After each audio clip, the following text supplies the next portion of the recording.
Rice எப்போதும் நான் வடித்து தான் எடுப்பேன், ஏன்னா அது ஹெல்த்தியும் கூட. அதனால் சாதம் வச்சாச்சு. பருப்பு கொஞ்சம் தண்ணி, உப்பு, மஞ்சள் பொடி போட்டு வேக வச்சுருவேன். அப்புறம் வீட்டில் காய்ச்சின நெய், ஸோ அந்த நெய் போட்டுட்டு கொஞ்சம் கடுகு, ஜீரகம், பச்சை மிளகா போட்டுக்கோங்க.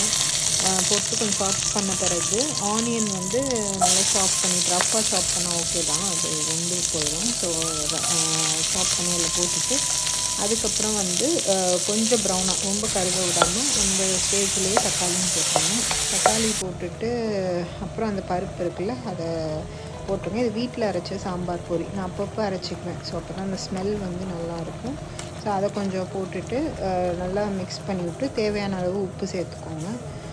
உப்பு சேர்த்து இது பண்ணிங்கன்னா நல்லா சூடாக சாதத்துக்கு நீங்கள் சாப்பிட்றப்போ கொஞ்சம் நெய் விட்டு சாப்பிட்டிங்கன்னா ரொம்ப நல்லாயிருக்கும். இது ரொம்ப ஈஸியான ரெசிபி, நல்லாவும் இருக்கும்.